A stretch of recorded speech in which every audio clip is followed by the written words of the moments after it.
ಏನಿವತ್ತು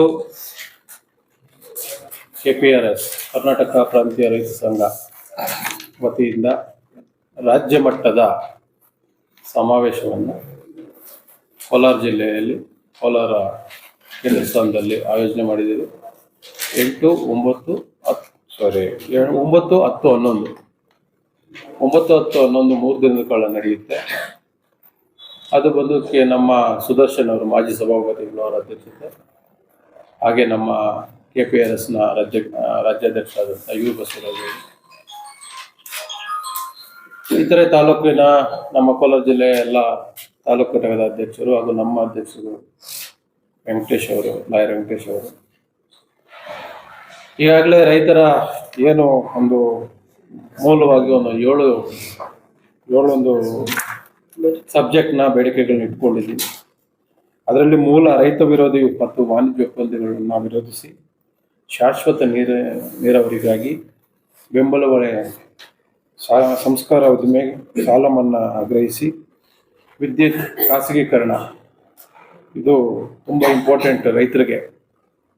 ಈಗ ನಮ್ಮದು ಫೋನ್ಗಳಲ್ಲಿ ಪ್ರೀಪೇಯ್ಡ್ ಫೋನ್ಗಳು ಬರ್ತಾವಲ್ಲ, ಆ ಥರ ಮೀಟರ್ಗಳಿಗೆ ದುಡ್ಡು ಕಟ್ಟಿದ್ರೆ ಮೀಟರ್ ಆನ್ ಆಗುತ್ತೆ, ಇಲ್ಲ ಆ ಥರ ಆಗೋಗುತ್ತೆ. ಈಗಾಗಲೇ ಈ ಕೇಸು ಹೈಕೋರ್ಟಲ್ಲಿ ಪೆಂಡಿಂಗ್ ಇದೆ. ಆ ಮೀಟರ್ ಕೊಂಡ್ಕೊಳ್ಳೋದಕ್ಕೇನೆ ಲಂಚ, 400 ರೂಪಾಯಿ ಮೀಟರ್ನ 4,000 ರೂಪಾಯಿ ಕೊಟ್ಟು ತಗೊಳ್ಳೋದು ಗೌರ್ಮೆಂಟ್. ಆ ಥರ ಒಂದು ಸನ್ನಿವೇಶ ಇರಬೇಕಾದ್ರೆ ಅದನ್ನು ಈಗಾಗಲೇ ಹೈಕೋರ್ಟಲ್ಲಿ ನಡೀತಾ ಇದೆ, ಕೇಸ್ ನಡೀತಾ ಇದೆ, ತಪ್ಪಿತಸ್ಥರಾಗಿದ್ದಾರೆ. ಅದ್ರ ಜೊತೆಗೆ ಬಗರು ಕುಂಬಳ ಸಾಗುವಳಿ ಚೀಟಿಗಳ ಬಗ್ಗೆ ಫಾರ್ಮ್ 53 ಹಾಕಿರ್ತಾರೆ ರೈತರು. ನಮ್ಮ ಶಂಕರ್ ಅವ್ರು ಹೇಳಿದಾಗೆ ತಾಲೂಕಲ್ಲಿ 15,000 ಅರ್ಜಿ ಹಾಕಿದ್ದಾರೆ. ಸಣ್ಣ ರೈತರು 13,000 ಅರ್ಜಿ ವಜಾ ಆಗಿದೆ. ಈ ರೈತರ ಪರವಾಗಿ ಹೋರಾಟ ಮಾಡೋದು ಏಕೈಕ ಪಾರ್ಟಿ ಅಥವಾ ಸಂಘಟನೆ ಇರಬೇಕಾದ್ರೆ ಕಮ್ಯುನಿಸ್ಟರು, ಅದು CPM ಪಾರ್ಟಿ ಮತ್ತು KPRS. ಈ ವಿಚಾರವಾಗಿ ಯಾರು ಧ್ವನಿ ಎತ್ತಲಿಲ್ಲ ಇಲ್ಲಿವರೆಗೂ. 13,000 ರೈತರಿಗೆ ಭೂಮಿ ಇಲ್ಲ, ಧನವಂತರಿಗೆ ಭೂಮಿ. ಅವನು ಎಲ್ಲಿ ಇರ್ತಾನೋ ಏನು ಮಾಡ್ತಾನೋ ಗೊತ್ತಿಲ್ಲ, ಅವನ ಭೂಮಿ 2 ಎಕರೆ 3 ಎಕರೆ ಹಂಚಿಕೆ ಆಗೋದು. ಇವತ್ತು ಆ ವಿಚಾರವಾಗಿಯೂ ಸಕ್ರಮವಾಗಿ ಬಗರು ಸಾಗುವಳಿ ಚೀಟಿಗೆ ಯಾರು ಅರ್ಜಿ ಹಾಕಿರ್ತಾರೆ ಅಂಥವ್ರಿಗೆ ಭೂಮಿ ಕೊಡಬೇಕು ಅನ್ನೋದ್ರ ಬಗ್ಗೆನೂ ಇದು ಸಬ್ಜೆಕ್ಟ್ ಇದೆ. ಜೊತೆಗೆ ಅರಣ್ಯ ದೌರ್ಜನ್ಯ ಅಷ್ಟಿಷ್ಟಲ್ಲ, ನೀವೆಲ್ಲ ಇತ್ತೀಚಿನ ದಿನಗಳಲ್ಲಿ ನೋಡಿರ್ತೀರಿ. ಅವನು ಹೇಗೆ TVಯಲ್ಲಿ ನೋಡ್ತಾ ಇದ್ದೆ, ಸುಮಾರು 25-30 ವರ್ಷದಿಂದ ಬೆಳೆದಿರ್ತಕ್ಕಂಥ ಮಾವಿನ ಮರಗಳನ್ನ ಕಟಾವು ಮಾಡ್ತಾರೆ. ಈಗ ಅರಣ್ಯ ಇಲಾಖೆ ಅಂದ್ರೆ ಏನು, ಅರಣ್ಯ ಬೆಳೆಸುವಂಥದ್ದು. ಇವ್ರೇನು ಮಾಡ್ತಾರೆ, ಭೂಮಿನ ಲೆವೆಲ್ ಮಾಡ್ಬಿಟ್ಟು ಫೆನ್ಸ್ ಆಗ್ತಾ ಇರ್ತಾರೆ. ಏನೋ ರಿಯಲ್ ಎಸ್ಟೇಟ್ ವ್ಯಾಪಾರಿಗಳು ಭೂಮಿನ ಲೆವೆಲ್ ಮಾಡ್ಬಿಟ್ಟು ಲೇಔಟ್ ಮಾಡ್ತಾರಲ್ಲ, ಎಲ್ಲ ಸಮ ಮಾಡಿಬಿಟ್ಟು ಆ ಥರ ಮಾಡ್ತಾರೆ. ಕೋಸು ಇನ್ನೊಂದೇನೋ ನನ್ನ ತಿಳಿ ಮಾಡ್ಕೊಂಡು 15-20 ದಿವಸಕ್ಕೆ ಕಟಾವು ಬರುತ್ತೆ. ಕಟ್ ಮಾಡಿ ಅವನೇನೋ ರೈತ ಬೆಳೆದಿರೋದನ್ನ ಎತ್ಕೊಳ್ತಾರೆ. ನೀವು ಫೆನ್ಸ್ ಹಾಕೊಂಡು ನಿಮ್ಮ ಜಾಗ ಅದನ್ನು ಕೂಡ ಮಟ್ಟ ಮಾಡ್ಬೋದು. ಅವ್ನು ಟೊಮಾಟೊ ಹಾಕಿದ್ರೆ ಟೊಮಾಟೋನ ಮಟ್ಟ ಮಾಡ್ಬೋದು. ಇದಕ್ಕೆ ಹಿಂಗಾಗ್ಬಿಟ್ಟಿದೆ ಅಂದರೆ ರಾಜ್ಯ ಸರ್ಕಾರಗಳಾಗ್ಬೋದು, ಕೇಂದ್ರ ಸರ್ಕಾರ ನೀತಿಗಳು. ನಾವು ರೈತರಿಲ್ಲ ಅಂದರೆ ಈ ಜಗತ್ತಿನಲ್ಲಿ ಏನೂ ಇಲ್ಲ ಅಂತ ಎಲ್ಲರಿಗೂ ಅರಿವಿದೆ. ಆದ್ರೂ ಈ ಬಂಡವಾಳಶಾಹಿಗಳ ಮಾತುಗಳಿಗೆ ಅಥವಾ ಬೇರೆ ಏನೋ ಒಂದು ಪ್ರಭಾವಕ್ಕೊಳಗಾಗಿ ರೈತರ ಮೇಲೆ ನಿರಂತರವಾದ ದೌರ್ಜನ್ಯ, ಅವ್ರ ಬಗ್ಗೆ ಧ್ವನಿ ಎತ್ತೋದಕ್ಕೆ ಯಾವ ಕೈಲೂ ಆಗಲ್ಲ.